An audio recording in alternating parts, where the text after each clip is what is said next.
एक काम करोगे, अभी बनाओगे नहीं, पहले सिंपली देख लोगे लिखने वगैरह का तरीका क्या होता है। अगर मान लीजिए आप भूल गए हैं तो थोड़ा एक बार रिमाइंडर हो जाएगा। बात समझे? बहुत ही सिंपल सम्स है, और जिनको एंट्रीज याद होती है वो लोग एटलीस्ट एंट्री लिखने में तो गलती नहीं करते हैं। कैलकुलेशन में मिस्टेक हो सकता है, अमाउंट लिखने में कंफ्यूजन हो सकता है, लेकिन अगर एंट्रीज याद है तो तुम्हारा जो स्टार्टअप है, जो स्टार्टिंग में प्रोसेस लेना है, वो तुमसे मिस्टेक नहीं होगा। एटलीस्ट उतना तो तुम कर पाओगे। बात समझे? एक बार मैं सम्स को पढ़ के पहले समझा दूं, उसके बाद में लिखने का तरीका बताता हूं। देखो, DK company limited issued 10,000 shares of ₹25 each at a premium of ₹5 per share payable as follows। मिला? 10 रुपया का फेस वैल्यू है, नहीं 25 रुपया का फेस वैल्यू है, और 5 रुपया के प्रीमियम में इशू हो रहा है। 10 रुपया इसलिए मुंह से निकल गया क्योंकि ज्यादातर सम्स में क्या रहता है, 10 रुपया ही रहता है ना। यहाँ 25 का फेस वैल्यू है और 5 रुपया का प्रीमियम है, टोटल 30 रुपया होगा। नीचे देखोगे ऑन एप्लीकेशन लिखा है 10 रुपया, इसमें लिख दिया इंक्लूडिंग प्रीमियम ऑफ ₹3 ईच। दूसरा लिखा है ऑन अलॉटमेंट ₹10, इसमें भी लिख दिया including premium of ₹2 each. First call में 5 रुपए का रेट है और फाइनल कॉल में 5 रुपए का रेट है ना। इस सम्स में थोड़ा सा किसी किसी को नया क्या लगेगा बता दें। जैसे जिनका बहुत ज्यादा प्रैक्टिस रहता है वो लोग क्या देखते हैं पता है, कि जब भी प्रीमियम वगैरह रहता है तो वो किसके साथ दिया रहता है, अलॉटमेंट मनी के साथ। समझे? प्रीमियम जो है वो ज्यादातर किसके साथ दिया रहता है, अलॉटमेंट मनी के साथ। लेकिन इसमें क्या किया कि प्रीमियम को 2 पार्ट में बांट दिया। 5 रुपए का प्रीमियम है तो 5 रुपए में 3 रुपया बता दिया एप्लीकेशन के साथ और 2 रुपया बता दिया हमारा अलॉटमेंट के साथ। ये कोई बड़ा इशू नहीं है। हम लोग जब प्रीमियम का रिकॉर्ड करेंगे तो एप्लीकेशन के साथ भी दिखाएंगे और हम लोग उसको अलॉटमेंट के साथ भी दिखाएंगे। नीचे की लाइन क्या लिखी है ये देखना एक बार।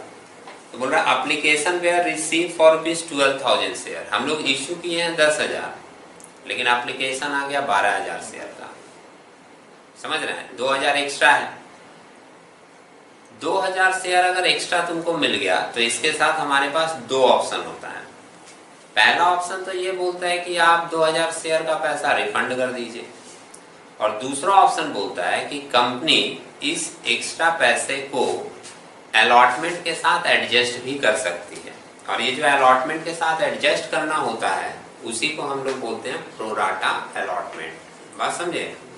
सम्स को केयरफुली पढ़ोगे वो आपको हिंट बताएगा कि ये जो एक्स्ट्रा पैसा है वो रिफंड करना है या अलॉटमेंट के साथ एडजस्ट करना है। आगे की लाइन देखो, उसमें क्लियरली मेंशन भी किया है, excess application money will be adjusted with allotment.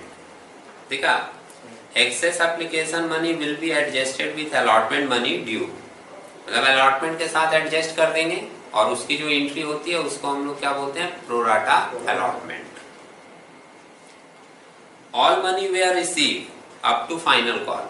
सारे पैसे रिसीव हुए हैं except 1 share holder holding 1,000 shares.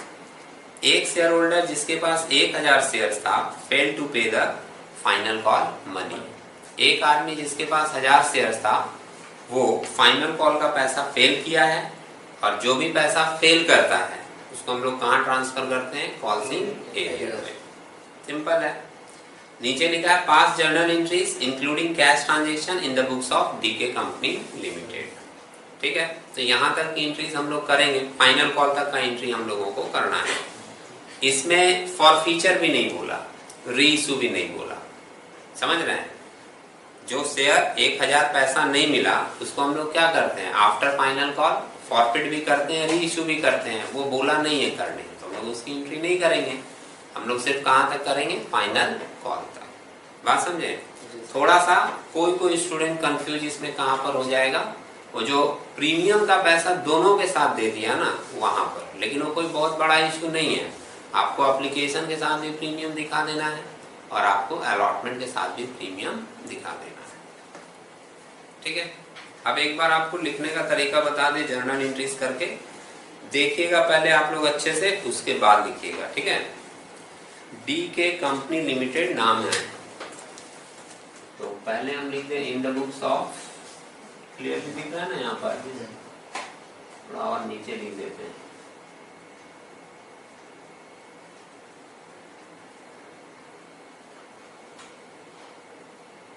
D के कंपनी लिमिटेड जर्नल। जब आप लोग बनाइएगा फॉर्मेटिंग कर लीजिएगा, समझ रहे हैं ना? जी सर।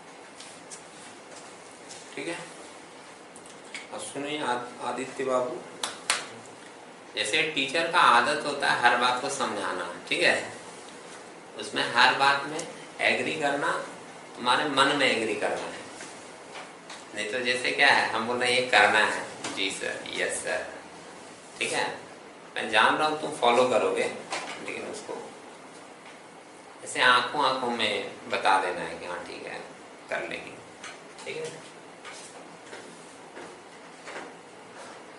पहली एंट्री डेट भी नहीं दिया है सम्स में, हम लोग डेट के कॉलम में क्वेश्चन मार्क कर देंगे। हाँ, फर्स्ट एंट्री, आप लोग चाहो तो अपना एंट्रीज वाला कॉपी एक बार सामने निकाल के रख सकते हो, आप देखोगे उसी को फॉलो करके पूरा एंट्री हम करेंगे। जो एंट्रीज लिखे हैं ना, उसको आप निकाल के सामने रख सकते हैं, जिससे आपको सुविधा हो कि उसी को फॉलो करके किया जा रहा है, ठीक है।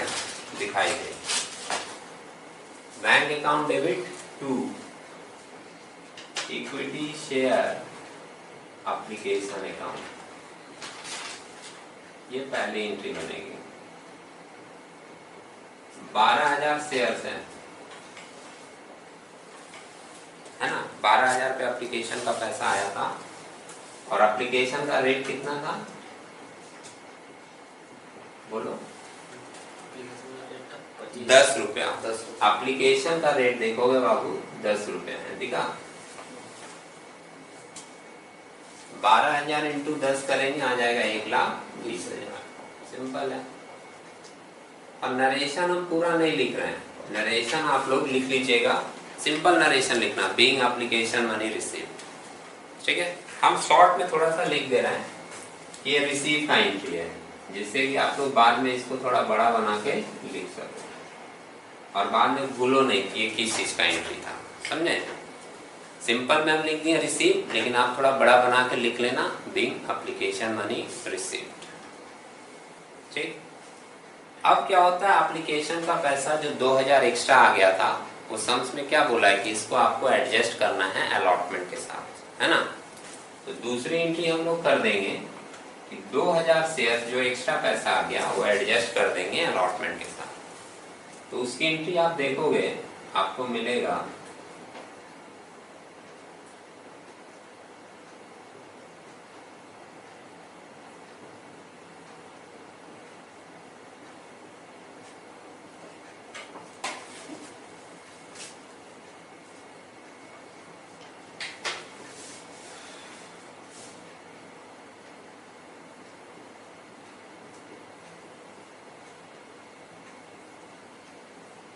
मिला, equity share application account debit to equity share allotment account.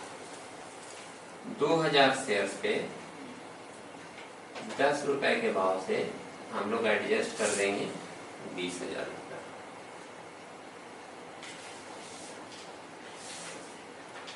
ये हो गया being excess application money adjusted, ठीक है। थर्ड में जो 10,000 शेयर्स का ओरिजिनल पैसा है,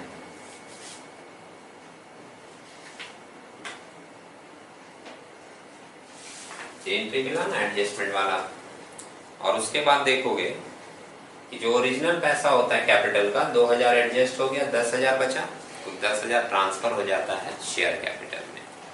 तो उसकी एंट्री बनती है equity share application account debit to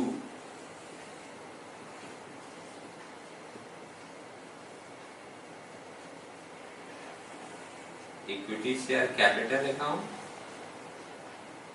और इसमें एक आ जाएगा to securities premium reserve account, क्योंकि इसमें प्रीमियम भी जुड़ा हुआ था, समझे। देख लीजिए 10 रुपया में 3 रुपया प्रीमियम है, दिखा। तो कैपिटल में जाएगा 10,000 शेयर्स इंटू 7 रुपए के हिसाब से, और प्रीमियम में जाएगा 10,000 शेयर्स इंटू 3 रुपए के हिसाब से। ये हो जाएगा 70,000, ये हो जाएगा 30,000, और ये ऐड करके हो जाएगा 1 लाख। ये एंट्री हो गया किसका? Application money transferred to share capital, ठीक है। Application money transfer to share capital. Application का एंट्री क्लियर है। अब ऐसे ही हम लोग आगे अलॉटमेंट से फॉलो करेंगे। तो अलॉटमेंट से क्या होता है कि पहले अलॉटमेंट मनी ड्यू होता है, उसके बाद अलॉटमेंट मनी रिसीव। आपके पास एंट्रीज लिखी हुई है, कॉपी में देखते रहिएगा। अलॉटमेंट मनी जब हम लोग ड्यू का एंट्री करते हैं तो वो एंट्री बनेगा equity share allotment account debit to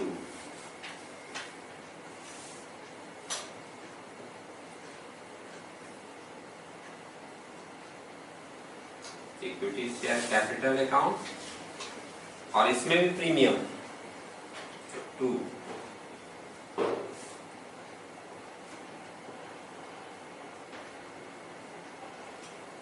securities premium reserve account.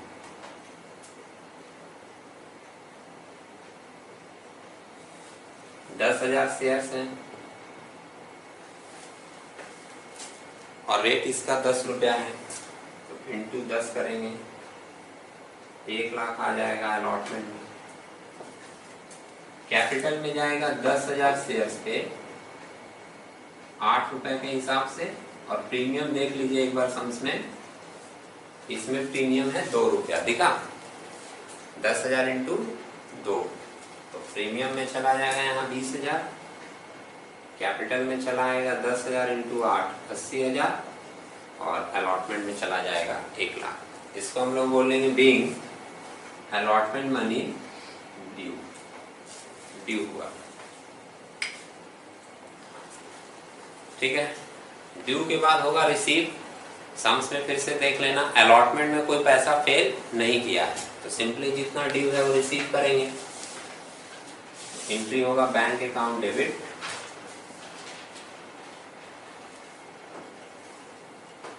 To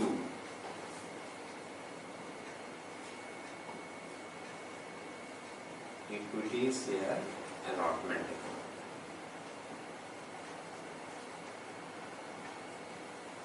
ये हो गया आपका receive.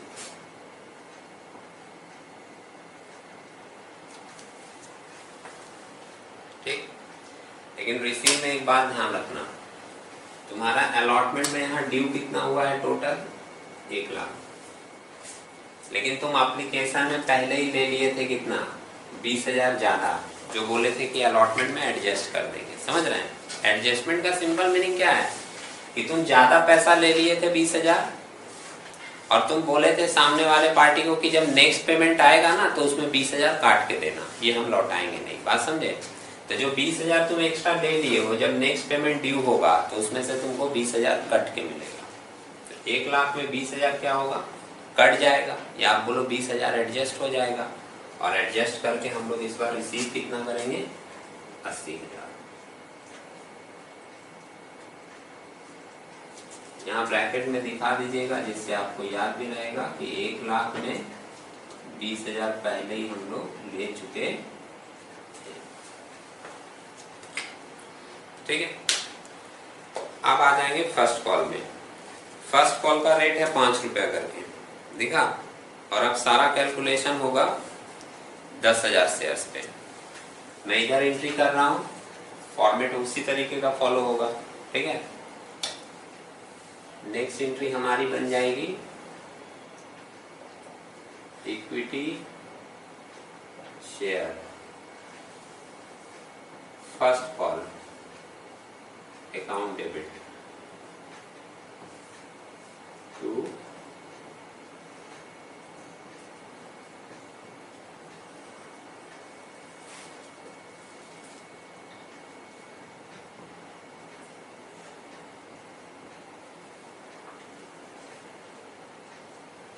First call money due.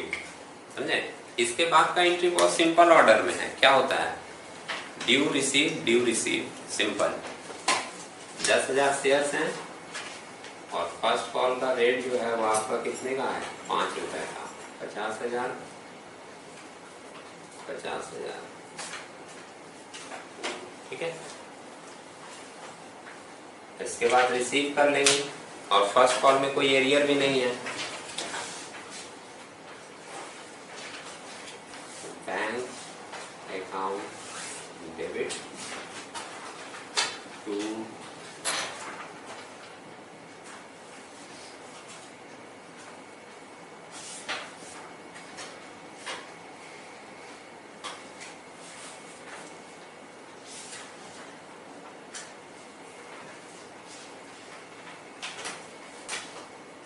ठीक है, कितना? इसमें तो कोई एरिया नहीं है, तो जितना ड्यू था पूरा रिसीव कर लेंगे। कितने पन्ने पलट रहे हो?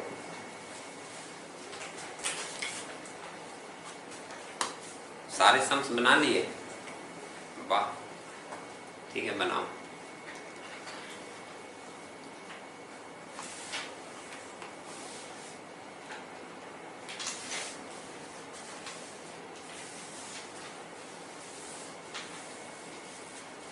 ओके, बनाइए इस तरीके से।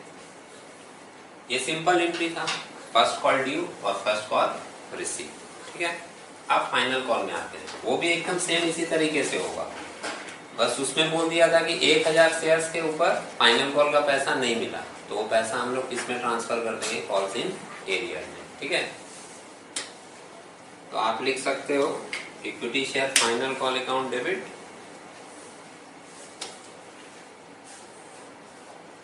Equity share final call account debit to equity share capital account.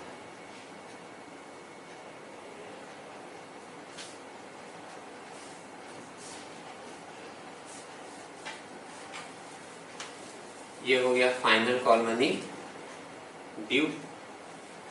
Share आपका 10,000 चल रहा है और इसका रेट कितना है? 5 रुपया ही रेट है शायद, है ना? तो ये आ जाएगा आपका 50,000 final call money due. Receive करेंगे तो बैंक अकाउंट डेबिट, इसमें बस एक आपका क्या आ जा रहा है? Calls in arrear account debit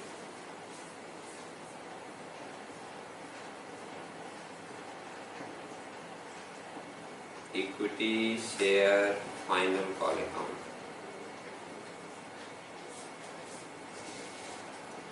being final call money receive.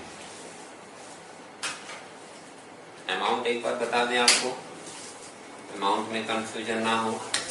Final call में तो तुम उतना ही डाल दोगे जितना तुम्हारा ड्यू है। कितना? 50,000 दिख रहा है,